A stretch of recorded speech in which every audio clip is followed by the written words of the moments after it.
something we haven't talked about too much as the players do seem to be getting into game, which is where we want to be heading. We talked about how Squirtle, also known as Pedro on stream, has side selection. So that means you know at least in game 1, and then should you need a game 3, you'll know that you are the one playing first, which means you are likely to be the one conquering first, and maybe put Master Yi. Shouldn't be Barczek who's higher? Squirtle's 11-0-2, so should have an extra point, right? No, it's Barczek who should have one extra point, right? Because but Barczek oh wait, has a loss. which Yeah. losses are in the middle? Losses are in the middle. Ah, yeah. okay, yeah, of course. Yeah. Of course. Valorant is...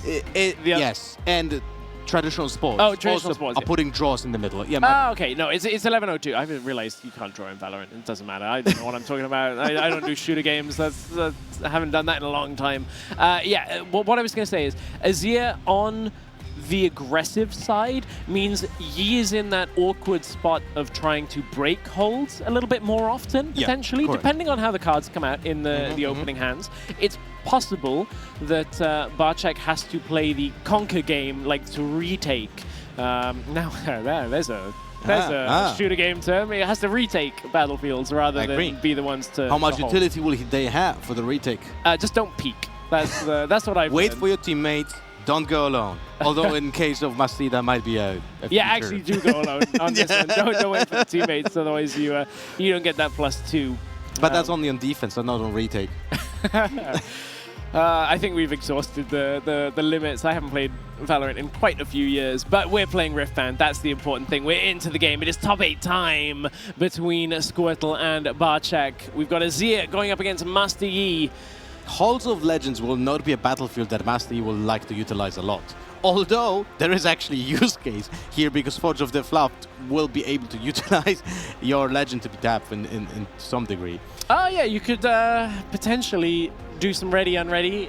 Yeah, and you move like a piece of equipment twice in a turn. Watch Possibility, it be, probably will never happen, but yeah, it's gonna be fun. Anyway, we're gonna have Pedro, aka Squirtle, starting on Azir with turn 1. Let's see if we have an equipment for turn 1. There's the Eye. We're gonna spawn the Sand Soldier, and we have an aggressive opening already. And this is exactly what I was kind of alluding to, is being on the play as Azir. You get that from being the top seed here in the top 8. It means you can play the first unit. It's a good sign for Barczek that there is a turn 1 play here. I think if there's no turn 1 play, this game starts getting quite difficult with the Sand Soldier moving towards a battlefield to begin. Yeah, and it's also even more important where if there would be a turn 1 play, but it would be equipment. Yeah, exactly. Much, right. Interesting goes over to the Hall of Legends. So of course that Azir was exhausted in order to see the do the thing. Now. And yeah, of course there's the second Sand Soldier. So because there was an equipment played, because it was readied off Hall of Legends, suddenly 3 Sand Soldiers already on the board, each with some version of support. There's a recruit token, of course, on the one side, and then equipment on the 2 that are in base. So now it's down to Barczek to say, okay, what are my plays here? Looks like there's a Confront in hand. I think that was an Irelia Fervent as Barczek flicked through. Yeah, I mean, the thing is, now we have to establish, do I want to control the Forge of the Fluffed for the upcoming turn and signal how much potential energy can be spent on buffs? Or do I just develop the board in the backside and leave the Clockwork completely open? Because he's dead on sight. Right? Yes. We have a 5 might, actually 6 might with the attack with the Eye, that potentially can go into that battlefield, right? It will be exchanged for some of the units from the opponent, but that is a calculation that Barczek needs to do because he needs to set up this turn and then the turn after that. So we are on the curve, we're playing the Irelia Fervent. In the next turn, we're potentially looking for spells to buff the Irelia Fervent and like maybe play a small unit to base, or maybe we're gonna go for the Master Yi if it's gonna be strong enough to actually go into a battlefield. But that again would open us to interaction from the opponent's Azir. So that's not ideal. Shields are down right now for this Irelia. It's not so big of a deal compared to the Irelia matchup itself, and there's no color weak in the main board of Squirtle's deck. So that is something to note that is a difference to what we perhaps would think about on the Aurelia matchup specifically, but that Aurelia is a little bit vulnerable when you don't have the protection there. As mentioned, though, it is not the linchpin of this deck. It is not everything that you need. There's also no charm in the main. Okay, so difficulty in actually attacking the Aurelia. And when you think about it, this changes the dynamic of the game so much, because when you're playing against closed deck lists, right, you might be thinking, oh, okay, I have to play around Cool the Weak, I have to play around the Charm to some degree. I might be doing different kind of plays than I would typically do. But here with full information, you can actually play in a way that kind of would not make sense when you're playing in a closed deck list environment. So we have Aurelia with 5 might. And on the battlefield, we have currently 9. If you are first time tuning in this weekend, at the bottom of the screen, you have both battlefields mentioned, and they have updated might counters in every single moment. And they are updated very fast and very quick. Thank you, production, for that. And it's this way it's very easy to understand what's currently happening. So, confront. See if there's a response. We did talk about how there are some cards like Defy in the main board for Squirtle. We'll let that resolve. So get to confront into confront. As card draw into card draw sometimes isn't the worst of things, and it's card draw into card draw later. As well, now actually, sorry, because of the confront. So we'll draw off the Stellarcorn Herder. So card draw into card draw into card draw. Always good. Always good. This game is going to be a little bit slower now. Well, actually, I said a little bit slower, but judging by the way that we're just advancing the number of units on the Azir side, we might actually just be speeding up a lot. Yeah, I'm trying to look at what is in the main deck of a Pedro. Potentially, if this was a big swing from the Aurelia, it won't be. It'll be a pass then to begin the next turn for Squirtle. Now, as the ready step comes through from Awakening. We have 1 energy open for Barczek, so he's going to be able to play On Guard. That's basically it. Defy or Punch First, right? From oh wait, is there even On Barczek? Guard? Yeah, he has 3 On Guards, of course. So there are a few options. Punch First in 3 copies, I just realized. Wow, that is a lot of Punch First. So you are representing multiple pieces of interaction on Barczek's side. So now it's down to Pedro, to Squirtle, to figure out exactly which the best way forward is, and, you know, just put another BF sword onto the battlefield, or at least onto the base for now, and we'll get equipped. In theory, Azir has limited amount of units that he can generate during a game, but in practice, it doesn't matter. Yeah, like the game will just end at some point. Either the Azir loses or wins with the amount of units that he can generate. Because now you can potentially use the Legend ability. Now that you played another piece of equipment, you'll get another unit from the Eye of the Herald moving in. So it really is a case of just trying to overwhelm some of these individual units from Master Yi and just get as much small additional resources, small units like these recruits on the back end of the trade. Wow. We are transferring the battle. See? So here is the Rock Soldier. Yeah, there's the Rock Soldier. I told you to do 2 BFs. I said, and a shield has an eye. No shield. Who needs a shield? Just get more swords. I was wrong. But it is 1 big soldier, and that is what is happening currently. Well, okay, it's accompanied by a recruit. What is currently happening. And then for Master Yi, this is not an easy decision to make. Oh, good. It seems like if you're Barczek, it's an easy decision. And just slam that punch first and say, okay, does the math work out with the Master Yi? +2, now +5 on top makes it 10, I believe. And now we've got a Discipline coming through. Which goes to 11, and there's no energy to defy. Cannot be answered. So that is D-ramp plus losing the unit for Barczek. Yeah, you can see the difference. I feel like Barczek is a little bit, I'm not certain, like he's not, he's thinking about what deciding what, because he, as you said, it's 11, but the 1 is coming from the recruit. So the recruit does conquer, but you do lose all of the might at least, but the equipment just will return to base. There's legit a decision here, because this equipment would be stuck on that battlefield, on that 1 particular unit. So to some degree, you can think about the decision, should I kill it or not? Or should... in this case, the decision was still to kill it, because your opponent at least has to reuse energy and routes to attach the equipment there.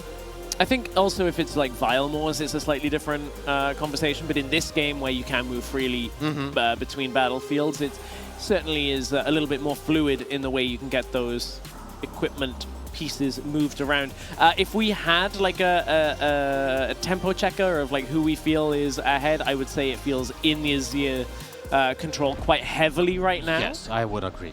Barczek is going to need to make every single resource count in order to turn this game back around, because that is a big stacked battlefield on Forge of the Fluffed. Plus then, just these recruits are being really annoying, getting one extra point, one extra thing per turn. Confront draws into, I think that was a Lonely Poro by the looks of it, off the top. So. That is not what you need at this point, because there's just too much equipment on the side of Squirtle to be able to use a small unit like that on the attack. And that's the problem we said with Master Yi. Defending is where you want to be. Holding is where you want to be. But against this Azir going first, it's very, very difficult. Yeah, and I feel I have a déjà vu here. Like, we've already seen this. We have Confront Interstellar Corn, draws cards, so we'll get another option. We're with one open.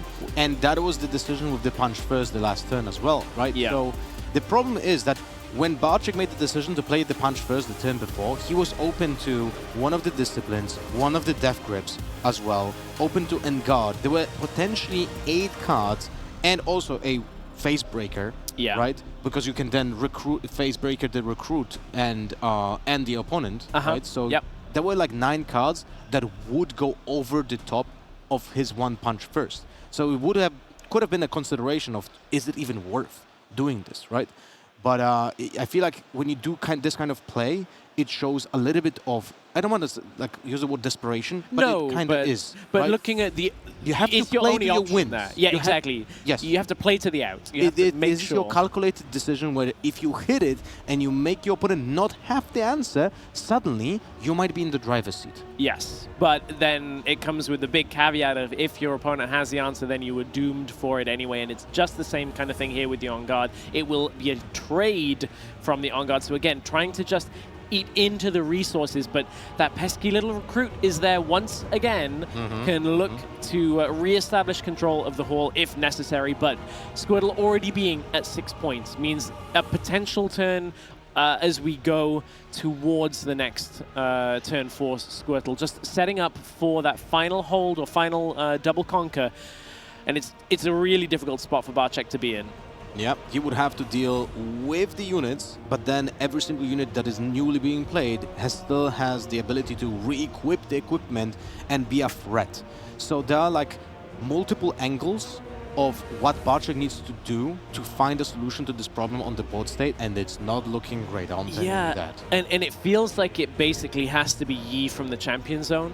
And then he's tapping out essentially because he's gonna have 2 open. Yeah, so you're very limited interaction. Is that even enough with the amount of might that is stacked? There's another BF sword there to put onto a unit, which is in 9. Yeah, just shove it all on one battlefield. You don't mind losing the other, but this is stacked so high that you kind of have to. Yeah, I mean, you'd have to go in with both, and you can't. It's a Desert's Call to put more soldiers, raise the army more onto the board. And it's in the base as just a security. Like 12 might, you would have to go Yi and Irelia onto that one battlefield, which but then the recruit don't get the recruit. Yeah, the exactly. Goes, yeah, I'm big enough to win this game, you know? Oh, is that 3 Lonely Poros? It is a fluff of Poros. There is a Forge, but it is not what they needed for Barczek in this game, and that is Squirtle going 1 and 0. In this game, when you get 3 of the kind, you don't upgrade them higher? They become the giant Poro, like the Poro King. There were Lonely Poros, now there are pack of not so lonely Poros. Yeah, exactly. It is a fluff of Poros. that's the in-universe term for it. Correct. Yeah, that's. Sorry, there's a wealth of random knowledge in my head from 15 years of League of Legends, and that is one of them. So Barczek now will have to look towards. Here we go. We're taking a look at the deck lists over here. Yeah. So players like, wait, I get to see? as players will communicate with the judges. I think. I wanted to talk a little bit about the previous games. Yeah, though. sure, go for it. So I wanted to highlight how important was the battlefield selection over here, because I'm actually not certain if Hall of Legends is a battlefield that typically Pedro would be opening with, because that is the one that you want to go first with. Okay. Like you can see here how it actually mattered. Yes. Like turn 2 was massive. Creating 2 Sand Soldiers in 1 turn is incredible, and that's like playing almost a Draven Vanquisher over there. Yeah, it's, right? it's a massive amount of might and just bodies. Yeah, I'm using the metaphor for Draven Vanquisher because it's such a powerful play, right? But it's like, it is actually, when you think about it, you play an equipment, you get to play 2 token units, both of them are 2 mites, that's 4 mites, so you most likely are in the range of 5-6 might for your 4 resources, right? Yeah. And the funny thing is in this matchup, as I said before, Barczek doesn't even really get to use it himself. So now we're gonna have the battlefields to be chosen by Pedro, which are gonna be Seat of Power and Trifarian Warcamp. And in case of Trifarian Warcamp, that is a phenomenal battlefield against Master Yi. Master Yi is not gonna benefit from that almost at all. Exactly. And now every single recruit from the Eye becomes a 2-mite. Every soldier becomes 3, and it kind of nullifies at least. You know, all you got to do is send 2 units into 3 units actually at that point to offset the war camp being used for Yi. But 3 units means it nullifies a legend ability. It's when you start thinking about the matchups in this way, like starting to find like a lot of patterns where you can get a little bit of an edge, you know, and it feels like really this Azir might be well positioned in this particular matchup that we have in front of our eyes over here. And now, when it comes to the sideboard, we don't know exactly what is going to be coming in, but most likely the Cool the Week might be just sideboarded. Yeah, it feels good in this matchup, you would imagine. It's still not that big of a factor when opponent is playing like Lonely Poros, Clockwork Keepers, and so on. Sure. But there are moments where your opponent might actually now think, did you side in the one Cool the Week? Because we did see Irelia just come in as a solo unit, essentially, right? Is there anything else here? We talked about Charm in the game. Is that something you'd look at, or is that Charm possibly... is fantastic. Yeah. Charm is fantastic because you can Charm to base. And also... I mean, it does matter, because if you Charm to base a unit from Master Yi, like if it's not Rune Runner, like you just lost your battle. Yeah, that's fair. You also can force Master Yi to be on the attack as one of the units. So again, we've talked about how you want them to be on the battlefield defending to get that legend ability in place. Facebreaker is also a fantastic card over here. It's another tempo card that can be used, because you don't really care. Like if your unit on the defense, you don't really care. If your unit gets stunned, like it still bounces away your opponent. So the thing is, for Barczek, it seems like Ruin Runners might be incredibly important in this particular matchup. So he might be one of those cards. That might be one of those cards that he's fishing for during the mulligan to just have a possibility to drop it on turn 3 when he's going first. But that also means he cannot deramp on turn 1 and 2. I mean, who deramps on turn 1? I think that only Rek'Sai players. But on 2, it might be actually, you know, a case. Is the sideboard plan then potentially for Master Yi to attack the equipment, like the Akshans and the Disarming Rake potentially coming in? I think we are looking here at potentially a lot of sideboard. Because the Sabotage... Like Akshan, Defy, Disarming Rake. Sabotage, not potentially? so fast. No, probably not. Not so fast, probably not. But Sabotage is also a good choice. Get rid of the Arise. Yeah. Or potentially any pumps, you know? Or potentially any defies from your opponent. Twonk, not so important in this matchup, I would say. Although we do see the shift. That's something that I was anticipating before the game started, right? When the Azir is building up one big soldier, then the Twonk actually has more value. Interesting, we were talking about battlefield choice and whether Warcamp perhaps is beneficial. Squirtle choosing Seat of Power. We'll watch as we go and see how it pans out. Well, he meant... You know, he knows this matchup better than we do. I'll guarantee that. And also, like, does it matter if he's going now with the Seat of Power or Trifarian Warcamp? No, he's still going to have a you're going to see game. both if you're going to game 3. So you will end up, and perhaps that's the advantage then of being on the play again with Trifarian Warcamp. Is you're like, well, I have now 2 advantages potentially. Actually, you're right. You do have an advantage when going first against specifically Master Yi as well, because as we explained before, Master Yi has a problem with breaking holds, right? So if you're holding Trifarian Warcamp with 2 units, that's really again another obstacle for Master Yi to go through, right? So Yeah, Ooh. you are right. I think Trevarian Warcamp is going to be a choice. I mean, for sure it's going to be a choice. It's He's the going only first. choice if we go to Whoa, game 3. wow, what a statement by me. Barczek's trying to make a statement with the Stellarcorn Hoarder just coming out on curve. Really good. Here comes the Brutalizer on the other side, though. And Do you give the building that card? big soldier. Because you don't want to give another card. So Grove of the God Willow was saying, I'll give you 1 card now from the Lonely Power, or I'll give you 1 card at the beginning of the next turn, and it's way better to just break that. Don't give him the point at the same time. But now we're in the same spot as we explained before. There's a big unit sitting on the Grove of the God Willow, and the Stellarcorn Herder is not that intimidating. It's a 3-might unit, and you'll have to break a 4-might soldier, so you're gonna have to utilize your energy and a card essentially. If it's discipline, okay, that is fine. But if it's not, a other one would be maybe Trinity Force, but then you deramp and you're not gonna be able to play a potentially Spirit Runner on 3. So, but there's no Spirit Runner either. some good information for us here is that's a GA and an action, a charm and 2 defies, and This might be an action turn. it could very well be take out. I mean, sadly you can't utilize the Brutalizer while it gets attached. So is it just Stellarcorn Herder goes over to the Seat of Power, draw a card? It is indeed that. Draw the card. Get the information. That looked like another action. Yeah, he's drawing in pairs. Like 2 defies, 2 actions in that hand. So it is an action turn, which makes sense. And what do you attack now? Is it the shield or I mean, the Brutalizer is so much the value Brutalizer if it moves, too right? dangerous. So And now the thing is, though, that you just allowed the opponent to get additional card draw. Like, that is a big deal. True. Because we highlighted before how Azir has problem with card draw.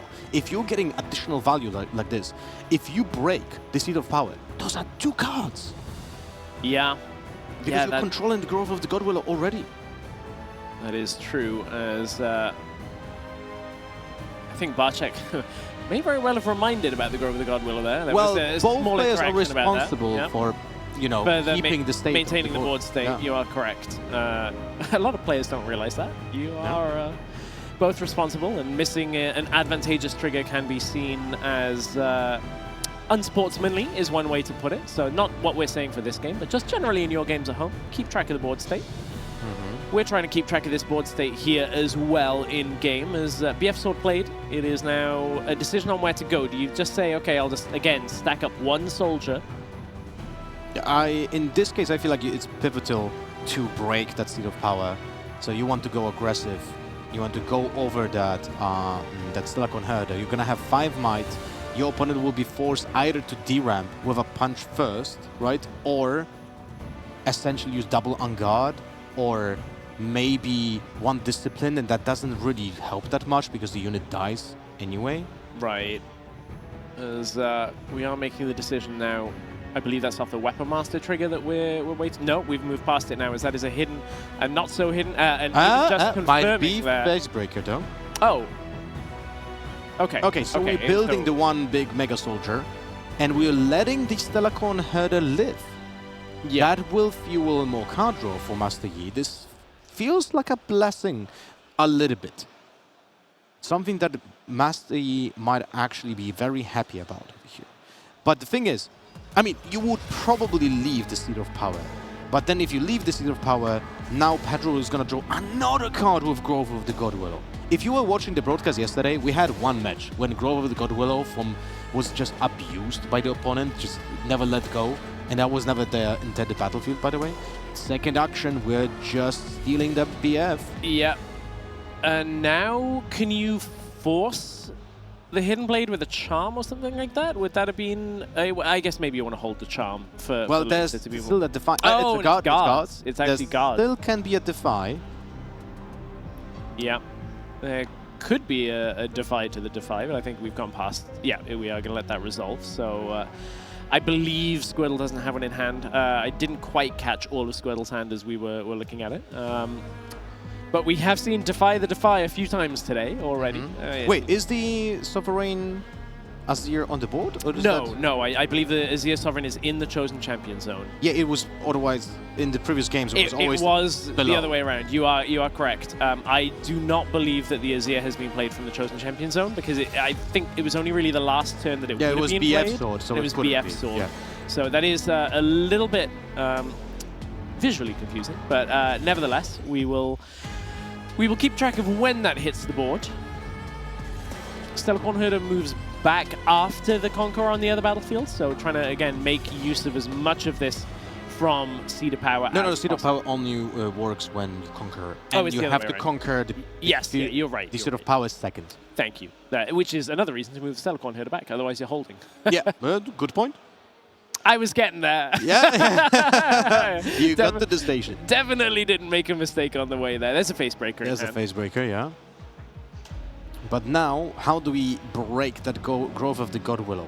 Now Azir is Now played. it's I being told you I'd played. tell you when it... Thank you. You're keeping track of it. Thank you. Exactly. That So, one I can do. But we are not accelerating the Azir Sovereign, so making a setup potentially for the next turn, which is opening himself to a potential charm. But if I remember correctly, there's a define. So there's a Yes, insurance against at least one copy of the define. We're hiding the phase breaker, and as I explained before, it doesn't really matter in this matchup that much that you're stunning yourself, because typically Master Yi wouldn't have an option to break you with 2 units, but in this case, actually we have Barczek with 2 units in the back. So this might be forced out. If Barczek will attack with the Stellarcorn Herder first, because maybe he will anticipate this might be a hidden blade, he might force out the hidden blade, but there's gonna be a face breaker, and then it doesn't matter much. Yes, you're correct. And then remember that the defender is stunned for the entire turn. So a secondary unit going into that battlefield is gonna be just smoked, right? Ooh. So this is why we see the reinforcement as well. But, and this is very peculiar in this matchup, when you think about it, stacking one battlefield typically announces that, okay, I'm ahead on points, I'm trying to like establish myself as the first one that will be holding to 8. This is not the case because in this particular matchup, Master Yi is currently ahead. Yeah. But the Azir Sovereign is one of those units that allows you to go back and like, catch up in points because you're going to move all the tokens from the other battlefield. But the thing is, this Azir might not see the light of day for the next turn because we are fully tapped out. So the charm is available, and of course Akshan will get the added bonus from the Master Yi from defending alone. Looking at what else is in the hand, there's a Guardian Angel there, there's a Stellarcorn Herder. Confront, I believe, was one of the cards drawn either this turn or recently. I think there's a Discipline, maybe even 2. Barczek is not struggling for cards because this Stellarcorn Herder has been able to do work. Plus, the Grove of the God Willow has drawn at least 1 now for Barczek. That is an interesting turn. Okay, so we're gonna have Guardian Angel equipped to the action because we are guarding the BF sword that is on it. Yes, because that's an important interaction. As a face breaker will happen, exactly as you were saying. And Stun on the recruit. That was the defy. from the sideboard, so Barczek knew that was a possibility. And now he's also drawing a card from the Seed of Power.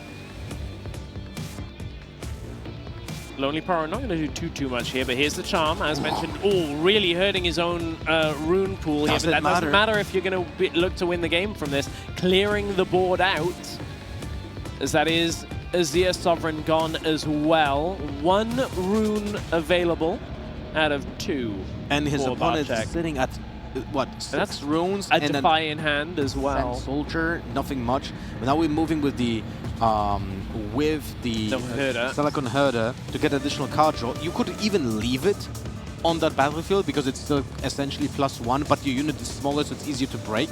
So there's one thing not represented here by Barczek is a punch first, because there's only 1 orange rune available. You are still representing Defy and On Guard, which you both have to play around both. Can't represent Discipline, because that is a 2 energy spell. So Discipline comes through onto Sand Soldier. We'll draw a card. Yeah, you're just seeing options. That Guardian Angel does make it difficult though, because that Akshan, you have to break it twice. Otherwise, both Akshans on the following turn will just conquer and win. And with only 4 energy available for Pedro, for Squirtle, it is difficult to take both battlefields and hold them for the next turn. It's so funny because they have such similar sleeves. I was thinking for a moment that Action only has equipment stolen from Squirtle, but it's actually not true. No, it's one GA as well. We got to make sure that they give them separate back. those cards at the end. Oh, that's happened before, not in Riftbound, but I've seen that tale. As Pedro will take one battlefield from the Grove of the God Willow. I think that's an acceptable exchange from Barczek's side, because this is all setting up for a double, or at least a conquer and a hold turn potentially.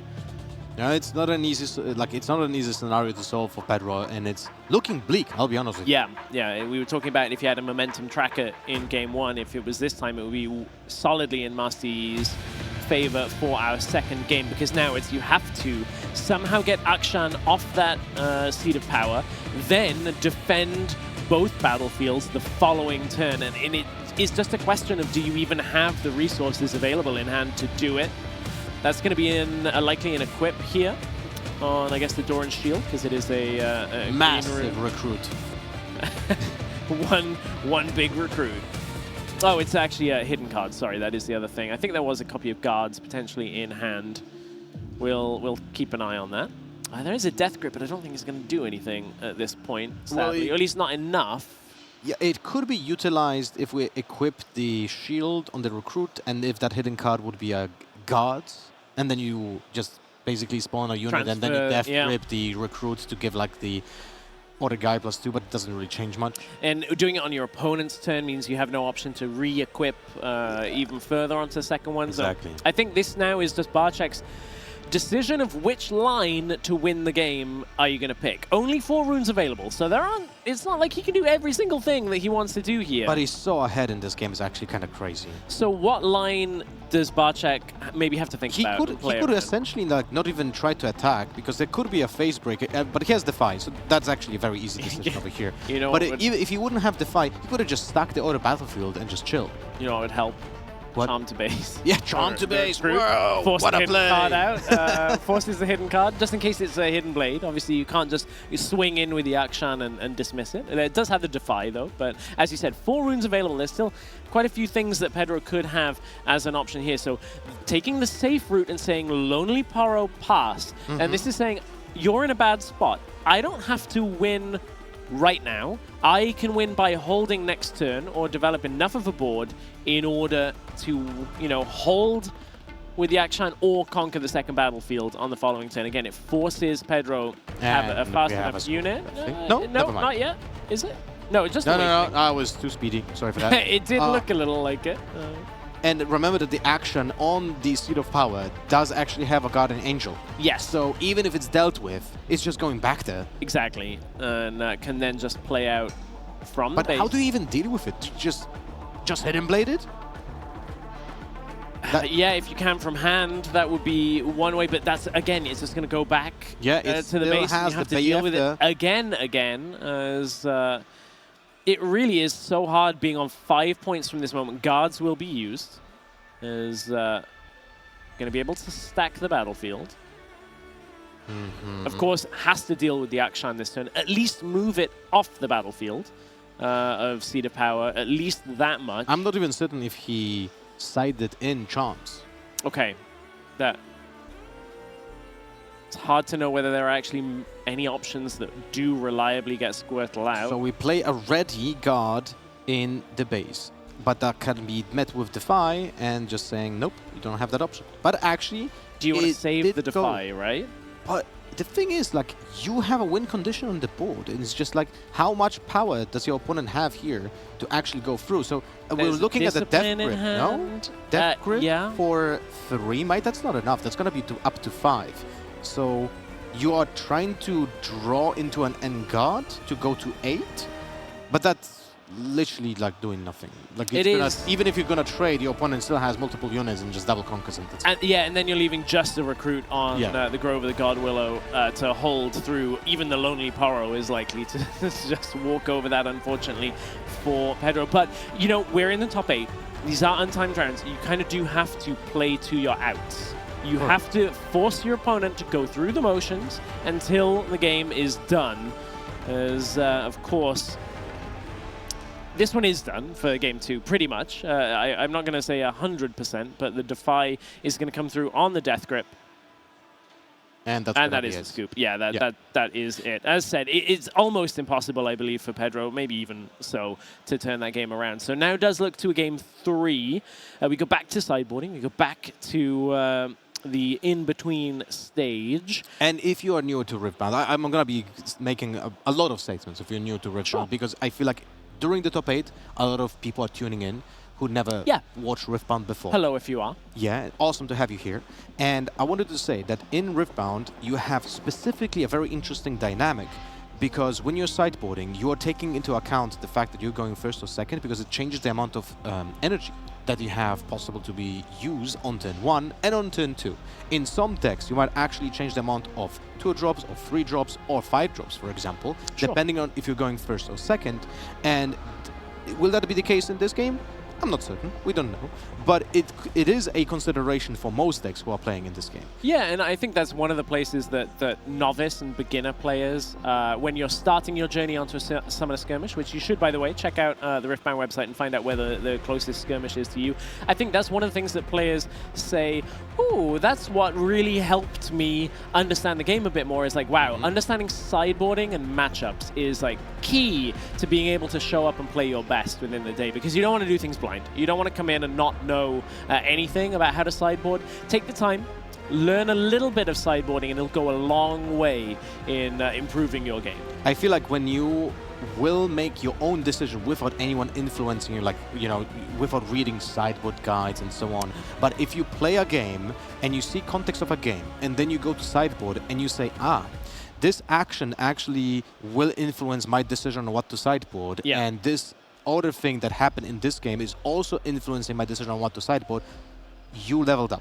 Yeah. That is one of those moments when you click with the game and you start making conscious decisions that are just not pre-planned decisions when you just start the game. And it's at least understanding the why, right? If you are reading something, whether it's an article or a guide or anything like that, of somebody else's decision-making on sideboards, if you can, dig into the why. Why is this coming in? Because that's going to help you in the game when you're like, that's why I'm bringing this card in, and now I see it post-sideboard. Our players did just have the counting card. Yeah, which, as you said, the sleeves are quite similar. So, Lothar, you are on a crusade for sleeves today. You've already forced the player to swap one on broadcast. When we were watching in the green room, I was able to, like, do a premonition on several plays. You did, that were like ahead of time happening, you know? So maybe onto something here, you know?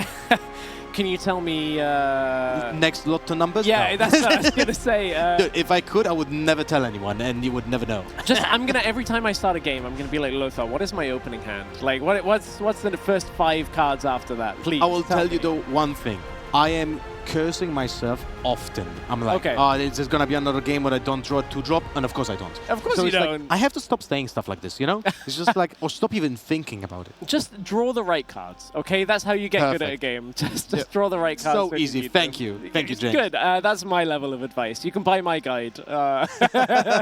It's free. But we are in a very high-stakes game, because up until this point, players have not necessarily been eliminated when losing a series. Are you going to touch the topic on the metal foil card? We can indeed touch on that topic. Barczek is in a spot where he's actually actively fighting for it, because we have 2 Master Yis in the top 8. That is very true. So it is influential in that. You want to be advancing.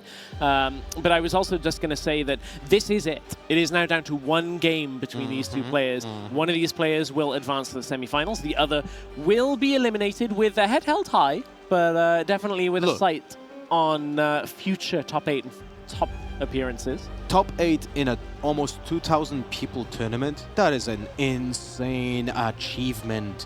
Like, in general, career history in TCGs is measured by the ability not to win tournaments, but to be consistently in top 8. Yes. That is the measurement, you know? It really is, because so much has to go right, including your decisions, but so much has to go right on the day to make a top 8 at a premier tournament. Like an RQ. That is it's a good start the perfect opener for the Trofarian War Cup. That is the thing that you want to have. Yes, and as the reason it's perfect is because the Eye of the Herald is going to allow them to create a recruit as you move over to Trofarian War Camp. and that creates a 5 might hold by default. We, I believe, have another quick judge call, so you're coming back to seeing us, just in case you haven't had enough of us already today. If you're watching the entire broadcast, you've probably seen hours of our faces already. Sorry for that. Deepest condolences. Yeah, I mean, I would say thank you to those of you that have been joining us throughout the weekend. And, you know, get involved on social media. Hashtag RQLille as we... Don't confuse with Lilia, that's an Unleashed. Yeah, that's set 3. And I put this up for set 3. That's how long of a day it's been. So good that we're not depending on math in this game. I you know. It's like, oh. That's why we put the might counter at the bottom, so I don't have to do it. That is why it is here. So the might counter can now be counting up all of the Trefarian War Camp information as we continue through this. Des's call comes through, creates another Sand Soldier, and Pedro will play 1 to the War Camp.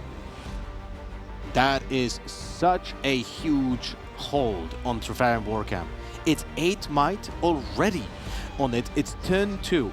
As you can see, this is like why this battlefield is so one-sided, I would feel like, in this particular matchup. And then we could have said that as well in the game 1 about the Hall of Legends. So this is like really one of those like matchups where the battlefields are mattering so much. Yes. And it's gonna be, I don't know, man, how do you break that as Barczek? You have to like multiple punch first, but then a face breaker breaks your face. Yeah, there's so much that can kind of stop that punch first from really having the impact that you're expecting it to. Kind of face breaker in this way, kind of like a fight or flight. Hey, actually, I made the comparison of fight or flights to stunts, and I said on the broadcast. So yeah, it's literally this kind of interaction. We're actually just a vehicle to plug your content. No, I was talking here on the broadcast. On the broadcast, okay. Yeah, I was talking about on the broadcast that even though, you know, fight or flight is banned, we still have a kind of a supplement of fight or flight in form of stunts, but they're not as common.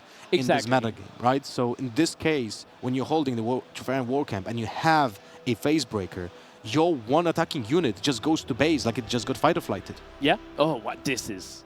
Eye of the Herald moves over, another recruit. Just stack the one battlefield. And we are ahead of points. We are ahead of points. We can stack this battlefield to a point where Master Yi is not able to do anything about that hold. Yeah. And we're gonna finish the game with an Azir Sovereign, which, by the way, is now in the correct place, so it's not confusing. I think that might have been the break. And that is the Azir Oh, but we're just placing it. But we tapped out? Wait, are we actually finishing the turn without having an insurance against a charm? That was the thing that happened on game 2, and I feel like it is a win condition in this particular plan. I was at least envisioning it this way for Pedro, because if you have a lead in points and you build up all those tokens, then you just move all those tokens with the Azir Sovereign, and that's how you finish the game. I guess the other point to that is if you're ahead on point tempo, it's a slow game of just holding 1 point to win. But you know you're not going to get broken, or potentially not going to get broken on the War Camp. You're right, though. You want to accelerate that game plan as fast as possible and get over to the line, as quickly as you can. No charm in hand right now. It's a punch first, 2 disciplines, and a lonely Paro, I believe. In fact, this is not looking great. Man, oh man, this is not looking great. A Clockwork Keeper. Yeah, we're digging for answers. Yeah, paying for the Clockwork Keeper. That's an action. There's not even that much equipment. All you're doing is stopping the Eye of the Herald from making it worse and worse. And look how difficult this position is. Like, you cannot move the Stellarchon Herder because of your Firemore Flare. Oh, yeah, you don't want to be You cannot just go in and just go back. So you're stuck in this position. You have the best card draw engine, but it's like stuck between a rock and a hard place. Yeah, and we came out of game 1 thinking, ooh, War Camp looks good for Azir. And then even better on when it's combined with the Vilemore's Lair, it's insane. Vilemore's on the other, and getting Eye of the Herald turn 1 into Recruit, put it to, into Sand Soldier, put it to the battlefield for Trefarian War Camp. And how do you break this? There's no way. There's like, it's so hard. At least when we look at domain profiles, not in green-orange. Like, a downwell is like the only thing from purple that will really deal with this. Correct. And now, but you can see that Barczek is actually trying to make this work, because he's building up his base, so he has multiple units. Those multiple units, to some degree, will nullify the effect of the Terrarian War Camp. But Pedro knows what is happening. He is stacking that battlefield. He's putting more units. He currently has 3, 6, 7 units over there, right? So he's gonna be able to just make it more clunky for his opponent to even calculate how to attack this because of the one hidden card. And Barczek's one opening is gonna be one push. That's it. That's all you get, because you're gonna have to play the punch first. You're gonna have to play the disciplines. You're gonna have to also divide them, because if you put it on one unit, you get face broken or hidden bladed, and if you don't have a defy, it's gone. Yeah, so. and it's likely to go wherever the punch first is going. That spell to remove as much. And of course, then Barczek, we got to look at the economy, the resources that are available. One orange rune right now, of course, likely to draw into it. They are 6 and 6 on their rune profile, so guaranteed one off the top at least. Oh, is that an attack? Okay. It is. We do have a Guardian Angel attached to the Azir Sovereign, and we're attacking for 9 might to 5 to 7 currently. Discipline. Is this just... So it's 5 up to 7. Is this just for a draw, hoping for an on-guard? Oh, there's a charm. Cannot be used mid-fight, of course. Yeah. So 9 to 7. That's it. We're breaking the Guardian Angel, we're breaking the units. We're breaking the Guardian Angel and the one recruit. So that is one way of getting back from Vile Slayer. Since it is not a move, a recall will just send to base. The thing is, like, if you would have left the Azir Sovereign, he's gonna stuck there. Right? Yeah, but then you still have the problem of Terrarian War Camp. Just like, how do you go through that? This is looking really grim for Barczek, and let's see what he's gonna be able to figure it out. Because now a second hidden card is establishing control over Vile Slayer. And those hidden cards can be a guard, can be a facebreaker, can be a hidden blade, and I think that's all. Am I missing Guards something? is even, as you said, is even difficult to play around now, because it puts more might onto the battlefield. And it has a weapon master. Yeah, so it can bring also transfer one of the equipment. Exactly. And okay, Lonely Power, just looking for card draw at this point. We have guards over here. It's kind of interesting because... Okay, so is going to commit into this with a discipline. So we have 4 to 4 in this and case. That's the discipline is in response to guards, right? So we now have the chain with guards as the first spell being cast. Discipline in response. Once the draw before the resolution of guards. It would be giving you a chance to defy, for example, to not be able to weapon master, as you can see. And in this case, it's a 5 versus 4, and Barczek is like not really happy about this.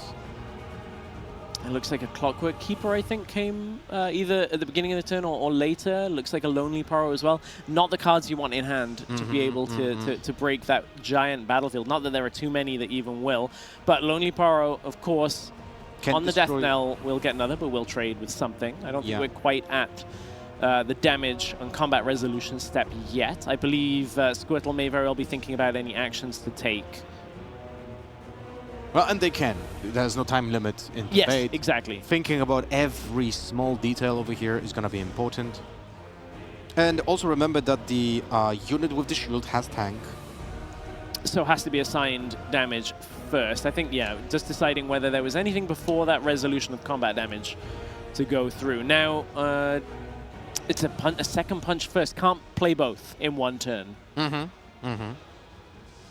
Now let's see what is even the plan. Look, we still have a Terrarian War Camp, which is basically not under pressure for the entire game.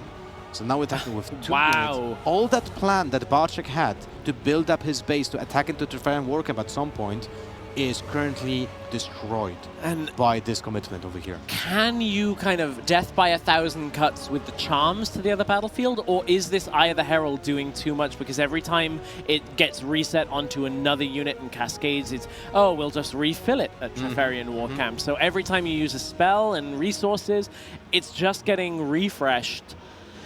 Oh, what a tough spot to be in for And now Barczek. we have a Death Grip as well. and Barczek is thinking about using something in response. There's actually nothing in response that can be used, to my knowledge, there in the hand. Might be a bluff, you know? Yeah. For some reason, I was looking at Charm as if it was a Defy, and it is not. But one thing I can say is that Barczek is really drawing in pairs or in triplets. Yeah, full houses. Yeah, like where he's triple Poro. Triple Poro. Now we have Charms like over Poros. So how many 2-drops did he drew? Quite a lot. A frustrating amount of Lonely Poros. Yeah, that type then we of have thing Clockwork Keepers series. over here as well, then double Charm, double Punch First, Yeah. double Discipline. And it's not the side of the deck necessarily that Barczek would be looking for here. I do think this is a really tough spot anyway to be in. Yeah, I agree. The rest of the deck is not exactly proficient at dealing with one wide but like also tall battlefield of Treferian War Camp. And again, this goes to battlefield selection of just how important. We've seen a couple of games today of how important battlefield selection ends up being. This is a crazy match. Like, I'll be honest with you, on paper, I didn't think that this matchup might be that one-sided, but holy. So you can't react to the Death Grip, of course, because Punch First is an action. So Death Grip will have to resolve first, and then Punch First will We just come kind of after. sped run. Yeah, a little bit of a shortcut slash sequencing error, but I think both players understand the way that will go. So now we're actually going 10 into a 5. And this is a huge commitment, because you're just trying to break the Valmos layer when we're still behind on points. So we got the card draw from the Stellar Herde, but the Stellar Herde is still going to be under pressure, because now we just have a 5-might unit in Valmos layer, while the opponent literally has a 5-might unit if it's equipped with the shield in base as well. Clockwork Keeper in base. Is there any reason to do... Ooh, Sabotage may change the decision-making in the sense of it'll give information, and then you can look at potentially using the 2 charms. But is this the turn to do it? Is this where it's a safer spot to break the Azir? Because you know your Punch First has gone through on the Stellar Herde. No, the answer is going to be Lonely Power developed. Yeah, and now look, this is maximum of +2 might on that Stellar Herde. What Azir can do is attach the shield to one of the recruits or sand soldiers on the Treferian War Camp, and then transfer that token to the Azir Sovereign to attack the battlefield on the Valmos lair, and essentially never lose the Azir Sovereign, because the tank is going to get the damage first. Yeah, and a Brutalizer comes in as well, gets equipped onto Azir. So Cull the Weak in hand as well. This board state not necessarily the best for it, but always going to be a good option to just reduce down the units that are available for Barczek. It's a Stellar Herde. It's a 7-5. Yeah, it looked like the thought process was Azir dying, but no, of course the Brutalizer being attached this turn means it has the additional +2. And that's Pedro at win condition. Yeah. 6 points, he is reaching lethal at the start of the next turn, and Barczek is going to have to find a quick solution to at least one of those problems. But this is just delaying the inevitable. Pays 1. Floats 1 in order to equip either Herald to a recruit. No, to a Sand Soldier. Brings it back to base. Setting up just units for the next turn. May cull the weak off the new recruit. We see that a lot in Victor. Doesn't have to, but it's, again, another option available should you want to thin the base, thin the units, keep Barczek on the back foot, and it feels like Squirtle is going to be in a good position going into potentially Barczek's last turn of the tournament. How good can it be? How good can the top deck be? 2 charms, a Punch First. An action. An action a little late. If it could have cut into the Eye of the Heralds potentially earlier, maybe there was something to do about it. But it does feel like things are winding up in favor of Azir, in favor of Pedro. Sabotage thought about for a moment there. At this stage, it's like not important what is in the hand of the opponent. It's but just is the it board just state. to see within the game the inevitability? As you're saying, it is the board state, and there aren't too many options left from this situation. Sabotage comes out. Is the game done? Is that it? We know at home it is likely to be the case from what is in at least Barczek's hand. Pedro deciding whether he wants to even give that information. But it feels all but done. On guard used so that it can't be taken out of the hand. Colowheat gets taken out of Pedro's hand. No cards in hand. Pedro is hell-bent, but looks focused on potentially getting through to the semi-finals. Can Barczek turn this around? Potentially, there's a 9 might attack going into Weimars Lair, but it does sound like a last-ditch effort. Now let's see what is going to be the play for Barczek. And it won't be 9 might that stays on the battlefield either, Correct. though, because it is obviously throwing everything into this attack, throwing everything at that Azir. That's why the pump spell was used first, in order to make sure that you're trading against the units. So is it punch first on the Lonely Paro, potentially, when you go in for this? It's going to be a charm. Charm to Trifarian War. Yes, because can't charm to base. But yes, that's true. From Vilemore. That's true, but also it would actually make sense to move him to the Trifarian War Camp as well, because then he cannot move from base to the other battlefield and take the units with him. That is very true. That is very true. It is on the attack trigger for the Azir, so looking to slow down for one more turn. And this is why we always say, play to your outs. Play to what is the one thing that can keep you from losing the game. Well, it's stopping Vilemore's being held at the beginning. So we're moving the Azir Sovereign. Weimars Lair is now open. Barczek is going to blow a kiss, charm the audience, and that Pedro was a charming advance, accepting defeat in the most charismatic of ways. That was great. That was fantastic. Love it. Loved it. Congrats to Pedro on advancing to the top 4. Big congratulations going through to the semi-finals for Pedro as Barczek accepts his defeat. I think it may all have been done from the sabotage, seeing, yeah, okay, I realize you only have 2 cards in hand. Blow a kiss to the audience. And Barczek. We'll talk about Pedro in a second. We'll obviously have more on their journey through the top 4 now. Yeah. Let's focus on Barczek, playing a deck that some people were expecting to do well coming into the event on the Master Yi. Top 8 performance. Getting 1 game away from the top 4 as well. Fantastic performance for a player that is sure to make their name for themselves and be remembered for that kiss to the camera. For sure. And he's a seasoned veteran of TCGs already. Yes, exactly. So hopefully we're going to be seeing him now more often in Riftbound as well. I feel like he has to be motivated after this performance in this tournament. So really awesome to see another as well Polish player. This my little bias is coming out of here, right? But I'm really happy to see the Polish community perform so consistently at the regionals so far. So that is music to my ears.